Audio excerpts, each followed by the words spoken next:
नमस्कार मित्रांनो, मी श्री U.D. पाटील, सहाय्यक प्राध्यापक, कला वाणिज्य विज्ञान महाविद्यालय पलूस, आपले स्वागत करीत आहे. आपण BA भाग 3 सेमिस्टर 6 भूगोल पेपर नंबर 11 नागरी भूगोल या विषयाचा अभ्यास आपण करीत आहोत. मित्रांनो, या विषयामध्ये 4 टॉपिक आहेत. अर्बन जॉग्राफी हा जो अभ्यासक्रम आहे हा जून 2020 पासून आपल्याला परिचित झालेला आहे आणि या अभ्यासक्रमामध्ये 4 मॉड्यूल्स आहेत. Module number 1 introduction to urban geography, नागरी भूगोलाची ओळख. मॉड्यूल नंबर 2 मॉड्यूल 2 अर्बनायझेशन, नागरीकरण. Module number 3 structure and morphology of urban centres, नागरी केंद्रांची रचना आणि रूपिकी. Module number 4 urban problems and issues, नागरी समस्या. यामध्ये मित्रांनो आपण मॉड्यूल नंबर 1 नागरी भूगोलाची ओळख या प्रकरणाचा अभ्यास आपण सुरू केलेला आहे. यालाच इंग्रजीमध्ये आपण इंट्रोडक्शन टू अर्बन जॉग्राफी असं म्हणतो. आणि या चॅप्टरमध्ये आपण अर्बन जॉग्राफी इंट्रोडक्शन, नागरी भूगोलाची ओळख, मीनिंग अँड डेफिनेशन्स, त्याचा अर्थ आणि व्याख्या अभ्यासणार आहोत. नेचर ऑफ अर्बन जॉग्राफी, नागरी भूगोलाचं स्वरूप आपण अभ्यासणार आहोत. स्कोप ऑफ अर्बन जॉग्राफी, नागरी भूगोलाची व्याप्ती आपण अभ्यासणार आहोत. आणि सिग्निफिकन्स ऑफ अर्बन जॉग्राफी, नागरी भूगोलाच्या अभ्यासाचं महत्त्व आपण अभ्यासणार आहोत. मित्रांनो, हे सर्व अभ्यासत असताना आपण नागरी भूगोलाची ऐतिहासिक पार्श्वभूमी अभ्यासली. त्या अगोदर आपण भूगोल म्हणजे काय, भूगोलाच्या प्रमुख 2 शाखा यांचाही आपण अभ्यास केलेला आहे. आणि मित्रांनो, भूगोलाच्या 2 शाखामध्ये एक प्राकृतिक भूगोल आणि दुसरी प्रमुख शाखा मानवी भूगोल आपण अभ्यासली. या 2 शाखांच्या मध्ये आपण पाहिलं, प्राकृतिक भूगोलामध्ये अजैविक प्राकृतिक भूगोल आणि जैविक प्राकृतिक भूगोल अशा 2 भूगोलांच्या शाखा आपण अभ्यासल्या.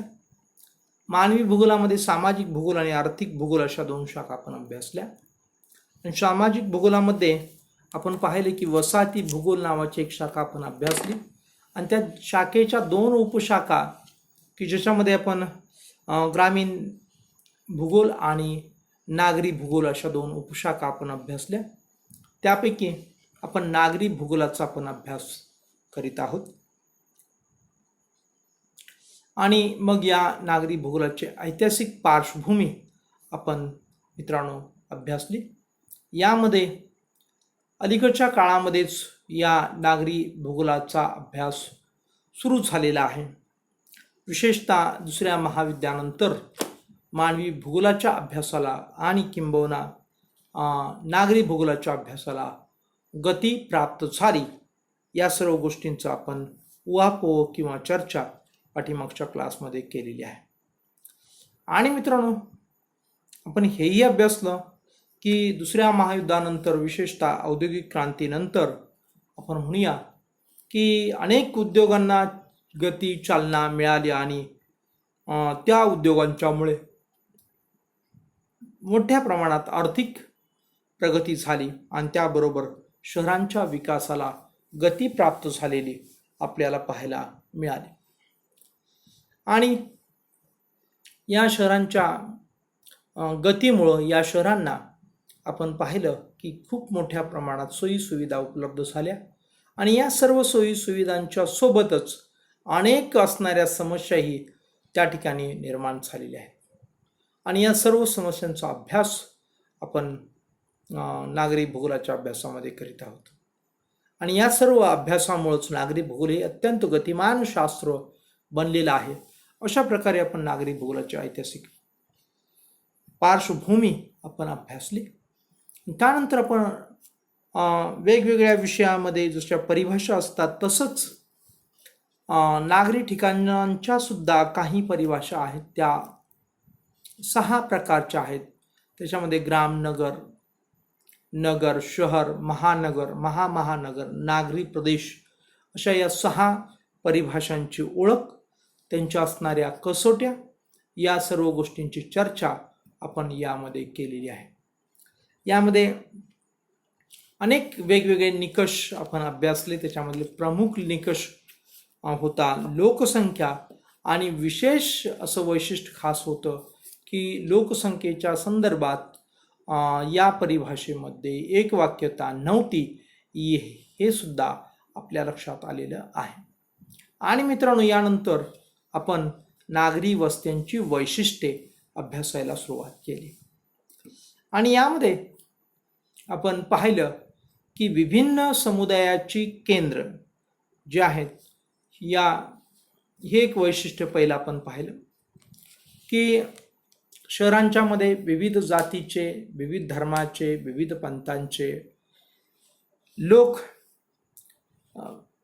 आपल्याला एकत्रितपणे राहताना पाहायला मिळतात। त्यामध्ये आपल्याला भिन्न भाषा, भिन्न संस्कृती, भिन्न भिन्न व्यवसाय करणारे लोकसुद्धा एकत्रित राहताना आपल्याला पाहायला मिळतात। या संदर्भातली माहिती आपण विभिन्न जनसमुदायाचे केंद्र या वैशिष्ट्यामध्ये पाहिले। त्याच्यानंतरचं दुसरं वैशिष्ट्य आपण पाहिलं की नैतिकदृष्ट्या दूषित वातावरण, विशेषतः दारिद्र्य, बेकारी, जागेची टंचाई, सामुदायिक भावनेची उणीव, विभक्त कुटुंब पद्धती अशा अनेक कारणामुळे शहरातील वातावरण नैतिकदृष्ट्या काहीसे दूषित झालेले आपल्याला पाहावयासे मिळतात आणि याचा परिणाम मित्रांनो, जुगार, मद्यपान यासारखी व्यसने, चोऱ्या, मारामाऱ्या, खून, दरोडे, व्यभिचार, गर्भपात इत्यादी अनेक अनैतिक गोष्टींचे प्रमाण येथे आपल्याला वाढलेले पाहायला मिळते। हे आपण दुसऱ्या वैशिष्ट्यामध्ये पाहिलं, अभ्यासलं। यानंतरचं मित्रांनो तिसरं वैशिष्ट्य आहे की ज्याचं नाव आहे प्रशासन। आपल्याला सर्वांना माहित आहे की नागरीकरणाच्या वेगामध्ये किंवा नागरीकरणाला चालना देणारा घटक, अर्थात अनेक घटक आहेत, ते पुढे आपण नागरीकरणाच्या संदर्भातील या घटकांचा आपण चर्चा करू, अभ्यासही करू आणि त्याची विस्तृत आपण माहितीही घेऊ। परंतु मित्रांनो, आपण या ठिकाणी आता तात्पुरतं असं म्हणूया की नागरीकरण म्हणजे हेच लक्षात घ्या, नागरीकरण म्हणजे शहरीकरणाची एक प्रक्रिया दुसऱ्या शब्दामध्ये, आणि या प्रक्रियेमध्ये प्रशासन हा जो काही घटक आहे तो अत्यंत प्रभावी असतो आणि यामुळं त्या ठिकाणी आपल्याला नागरीकरणाला चांगली गती प्राप्त होते किंवा नगरांच्या विकासाला चांगली गती प्राप्त होते असं चित्र पाहायला मिळतं। प्रशासन हे एक नागरी वस्त्यांचं वैशिष्ट्य आहे। यामध्ये मित्रांनो स्थानिय प्रशासनापासूनची सुरुवात होते। स्थानिय प्रशासन म्हणजे जसं आपण एखाद्या खेडेगावामध्ये आपण ग्रामपंचायत म्हणतो, तशाच प्रकारे शहरी जीवनामध्ये आपण पाहतो की त्या ठिकाणी स्थानिक जी काही प्रशासन व्यवस्था असते ती म्हणजे मित्रांनो त्या ठिकाणची नगरपालिका किंवा नगर परिषद। आणि त्या ठिकाणी असणारी जी काही नगर मंडळ आहे, नगरसेवक आहेत, नगराध्यक्ष आहेत आणि इतर जी काही प्रशासकीय मंडळी आहेत, ज्याच्यामध्ये आपण कार्यकारी अधिकारी असंही आपण म्हणू शकतो किंवा इतर अनेक अधिकारी त्या ठिकाणी शासनाचे असतात आणि हे सर्व या ठिकाणी नगराचं प्रशासन पाहत असतात. ह्या असणाऱ्या नगरपालिका किंवा नगर परिषद या प्रशासनापासून आपण अनेक ठिकाणी नगरांच्या ठिकाणी प्रशासकीय कार्य चालताना पाहायला मिळतं. बहुतेक सर्वच नगरांच्या ठिकाणी आपण ही दोन कार्य तर आपल्याला पाहायला मिळतात. जिथं नगर परिषद असते तिथं नगर परिषद आणि जिथं नगरपालिका असते तिथं नगरपालिका किंवा नगरपंचायत आणि नगरपालिका असंही म्हणू शकतो आपण.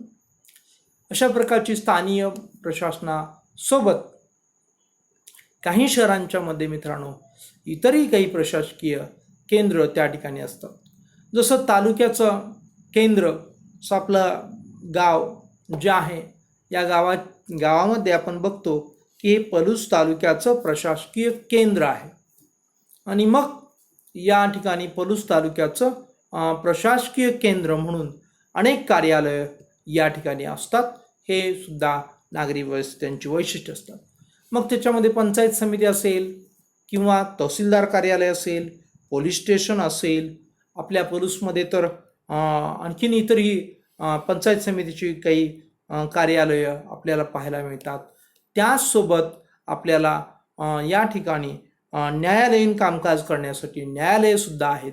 या सर्व गोष्टी आपल्याला प्रशासन हे एक नागरी वस्त्यांचं जे वैशिष्ट्य आहे यामध्ये आपल्याला पाहायला मिळतात पहा.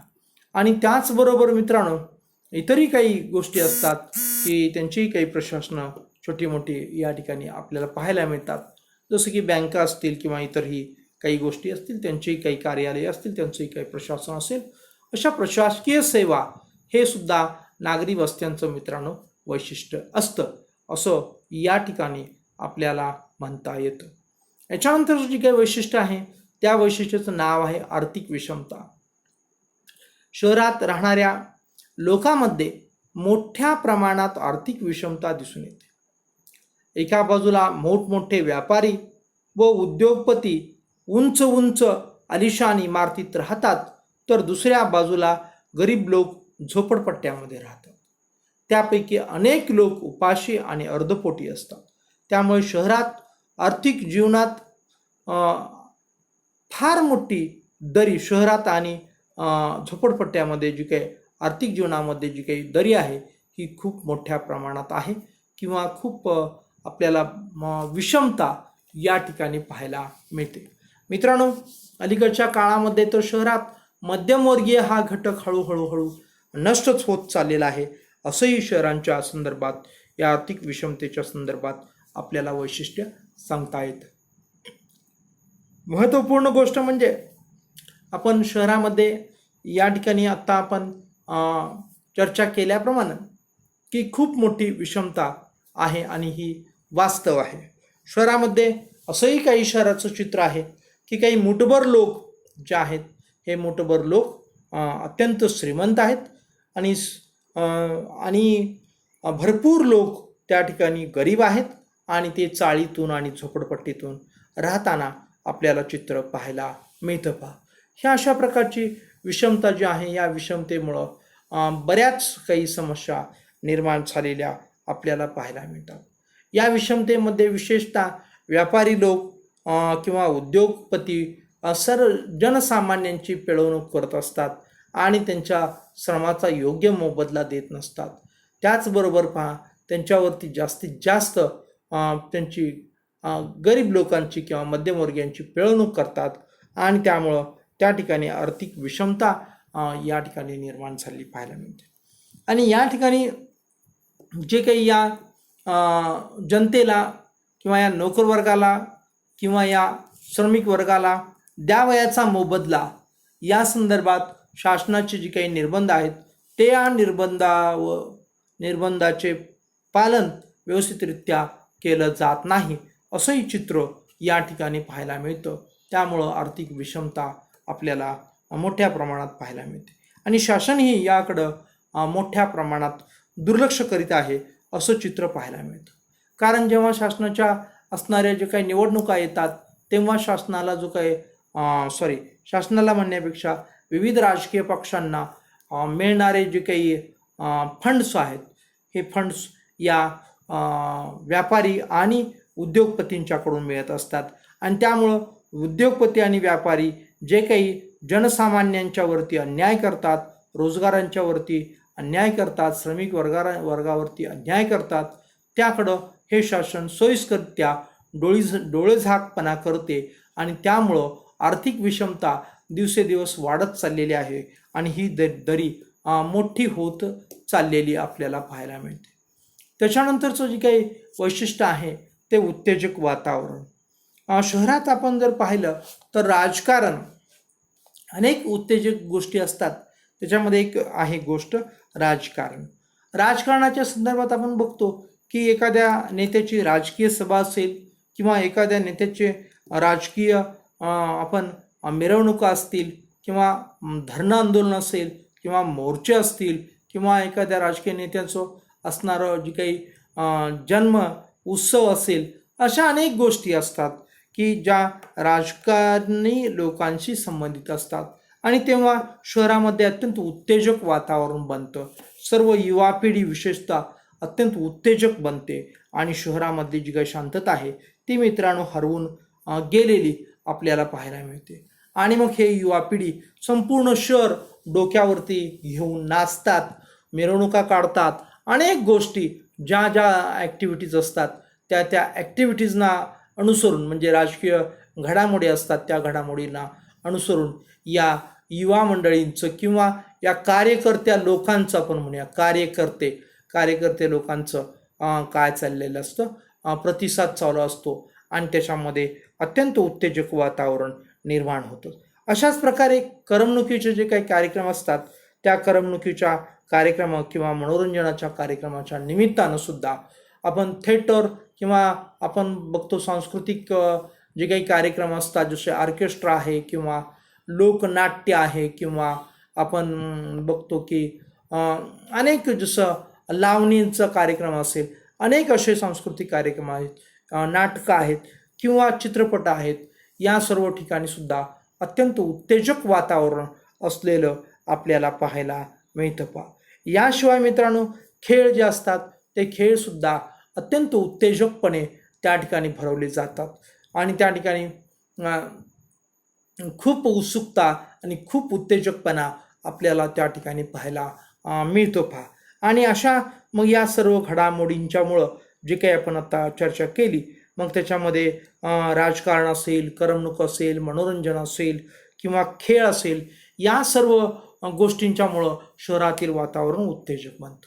याशिवाय सुद्धा मित्रांनो आणखीन काही मोठे साहित्यिक असतील किंवा आणखीन काही मोठे भाषणकार असतील किंवा मोटिवेशनल स्पीकर असतील, हे सर्व लोकसुद्धा या शहराच्या वातावरणाला मित्रांनो अत्यंत उत्तेजक बनवत असतात आणि त्यामुळं प्रचंड गर्दी त्या ठिकाणी अशा कार्यक्रमाच्या निमित्तानं आपल्याला त्या ठिकाणी पाहायला मिळते, गजबजलेली पाहायला मिळते. आणि मग या कार्यक्रमाच्या निमित्तानं अर्थातच मग मद्यपानी असतील किंवा क्लब असतील, हॉटेल असतील, बाजार असतील, या ठिकाणी सुद्धा गर्दी वाढते आणि त्या ठिकाणचं वातावरण सुद्धा उत्तेजक बनून जातं आणि सर्व उत्साहामध्ये अधिक उत्साह वाढतो आणि उत्तेजक बनून जातं आणि संपूर्ण शहराची जी काही शांती आहे ती शांती हरवली जाते. अशा या उत्तेजक वातावरणामध्ये जर एखाद्या काही विवादास्पद गोष्टी घटना घडल्या तर मित्रांनो त्या ठिकाणी मोठ्या प्रमाणात हाहाकार सुद्धा उडू शकतो, दंगल उडू शकते, हाणामारी होऊ शकते किंवा अनेक काही गोष्टी मोडतोड होऊ शकते, जाळपोळ होऊ शकते. अशाही प्रकारचं या उत्तेजक वातावरणातून काही टोकाच्या गोष्टी घडत असतात. हेही या नागरी वस्त्यांचं वैशिष्ट्य आहे असं आपल्याला या ठिकाणी म्हणावं लागेल. त्याच नंतरचं वैशिष्ट्य आहे सामाजिक विभाजन. आपण जरी शहरामध्ये मित्रांनो आपण पाहिलं की अनेक समूह किंवा आपण पाहत असलो तरीसुद्धा या शहरातील असणारे जी काही जीवन आहे, या जीवनामध्ये जी काही सामुदायिक भावनेची उणीव आपल्याला त्या ठिकाणी जाणवते आणि त्यामुळं त्या ठिकाणी आपण बघतो की त्या ठिकाणी असणारे जे काही लोक आहेत ते आपल्या लोकांमध्ये जाऊन राहायला त्या लोकांना आवडतं. उदाहरणार्थ हिंदू असतील, मुस्लिम असतील, ख्रिश्चन असतील किंवा जैन असतील, बौद्ध असतील, शीख असतील, पारशी असतील, अनेक जाती धर्मांचे लोक असतात. त्या जाती धर्माच्या लोकांना आपल्या आपल्या धर्माच्या समुदायामध्ये राहणे त्यांना आवडतं. आणि म्हणून शहरामध्ये सुद्धा अशा प्रकारच्या समुदाय, त्या समुदायांचे विभाग त्या ठिकाणी निर्माण झालेले पाहायला मिळतात. आणि त्या विभागाला त्या त्या धर्मानुसार सुद्धा नाव प्राप्त झालेलं आपल्याला पाहायला मिळतं. यालाच आपण सामाजिक विभाजन असं आपण या ठिकाणी म्हणू शकतो पहा.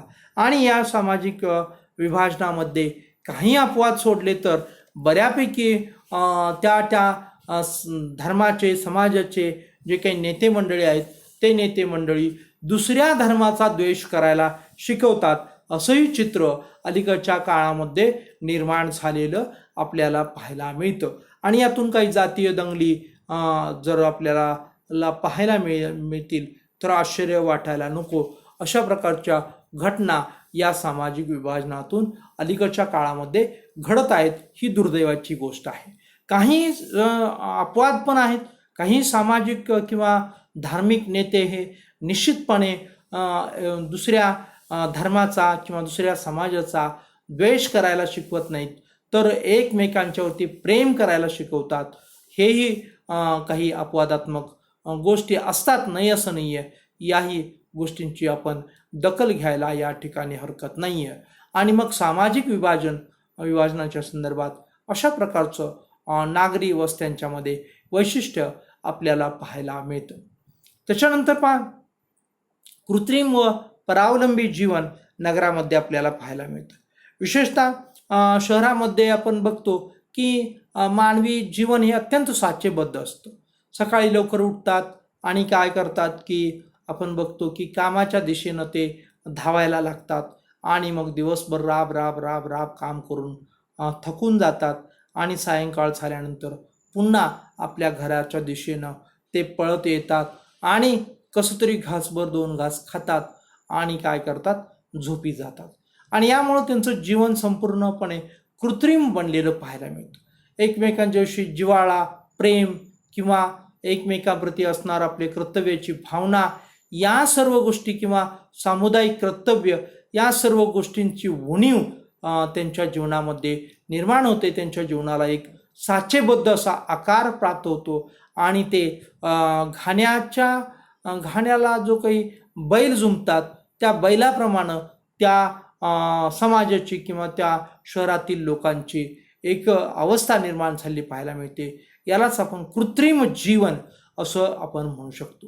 आणि मग परावलंबी जीवन कशाला म्हटलेलं आहे हे या ठिकाणी आपण लक्षात घेणं अत्यंत आवश्यक आहे की शहरामध्ये जी काही अनेक गोष्टी आपण बघतो यांत्रिकीकरण झालेलं आपल्याला पाहायला मिळतं.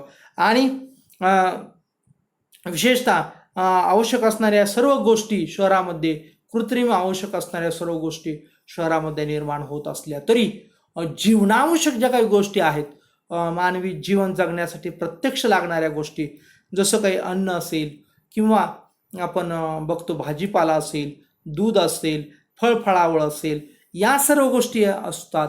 ह्या मित्रांनो त्यांना पूर्णपणे परावलंबी राहावं लागतं, ग्रामीण भागावरती विसंबून राहावं लागतं. हेही या ठिकाणी आपण विशेष असं त्यांचं वैशिष्ट्य आहे असं आपण या ठिकाणी म्हणू शकतो.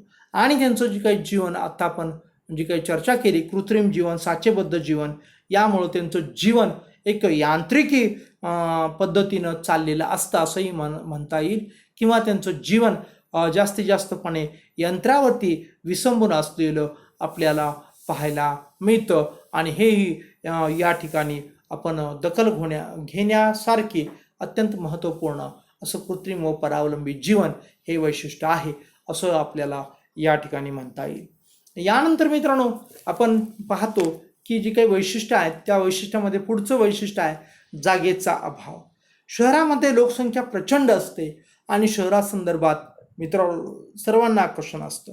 अगदी गावामध्ये किंवा खेड्यामध्ये राहणाऱ्या लोकांना आकर्षण असतं की आपल्या जवळचं जे शहर आहे त्या शहरामध्ये जाऊन राहायचं, आणि जवळच्या शहरातील लोकांना आकर्षण असतं की तालुक्याच्या ठिकाणी जाऊन राहायचं. तालुक्याच्या ठिकाणच्या लोकांना आकर्षण असतं जिल्ह्याच्या ठिकाणी जाऊन राहायचं, आणि जिल्ह्याच्या ठिकाणी च्या लोकांना आकर्षण असतं की आपण काय करायचं, राजधानीच्या ठिकाणी जाऊन राहायचं, आणि राजधानीच्या ठिकाणच्या लोकांना आकर्षण असतं की आपण देशाच्या राजधानीच्या ठिकाणी जायचं आणि राहायचं. अशा प्रकारे मोठ्या राजकीय किंवा औद्योगिक किंवा व्यापारी शहराकडे प्रचंड मोठ्या प्रमाणात आकर्षण असतं, आणि म्हणून काय होतं की संपूर्ण परिसरातील जो काही ग्रामीण भाग आहे ग्रामीण भागातून स्थलांतर होतं आणि शहराकडं लोक धावू लागतात, आणि त्यामुळं मित्रांनो त्या शहरांची जी काही लोकसंख्या आहे ही प्रचंड वाढते. नैसर्गिक आणि स्थलांतरित होऊन आलेली लोकसंख्या अशी एकूण जी वाढ असते ही प्रचंड असते, आणि त्यामुळं त्या ठिकाणी एक महत्त्वपूर्ण समस्या निर्माण होते. अर्थात अनेक समस्या निर्माण होतात, परंतु या ठिकाणी आपण जी पाहत आहोत ती समस्या निर्माण होते की या ठिकाणी जागेचा अभाव आपल्याला निर्माण झालेला पाहायला मिळतो, आणि या ठिकाणी जागेचा प्रश्न अत्यंत गंभीर अत्यंत बिकट पाहायला मिळतो. आणि म्हणून छोट्याशा जागेमध्ये घरामध्ये अनेक कुटुंब राहतात, किंवा आपण पाहतो की अनेक मजली जी काही अपार्टमेंट्स आहेत त्या अपार्टमेंट्समध्ये लोक राहताना आपल्याला पाहायला मिळतात. याशिवाय पहा 2 खोल्यांच्या किंवा 1 खोल्यांच्या घरामध्ये सुद्धा अनेक लोकांचे मिळून असं कुटुंब राहताना, किंवा जर बॅचलर लोक राहत असतील म्हणजे कुटुंबाशिवाय जर लोक राहत असतील तर ते अनेक लोक एकत्रितपणे छोट्याशा रूममध्ये राहताना आपल्याला पाहायला मिळतात. हे बहुतेक शहरामध्ये जागेचा अभाव आपल्याला त्या ठिकाणी पाहायला मिळतात, आणि मोठ्या शहरामध्ये तर इतका अभाव असतो की त्या ठिकाणचे लोक मित्रांनो आपल्याला फुटपाथवरती किंवा सार्वजनिक जी काही ठिकाणं आहेत त्याच्यामध्ये ST स्टँड असेल, रेल्वे स्टेशन असतील किंवा उद्यान असतील अशा ठिकाणी झोपताना आपल्याला पाहायला मिळतात, आणि सकाळी उठतात आणि आपल्या आपल्या कामाच्या दिशेनं ते धावू लागतात. असंही चित्र आपल्याला या ठिकाणी पाहायला मिळतं. अशा प्रकारे प्रचंड मोठ्या प्रमाणात या ठिकाणी जागेच्या समस्या आपल्याला निर्माण झालेल्या पाहायला मिळतात. शहरामध्ये सर्व काही मिळेल असं म्हटलं जातं.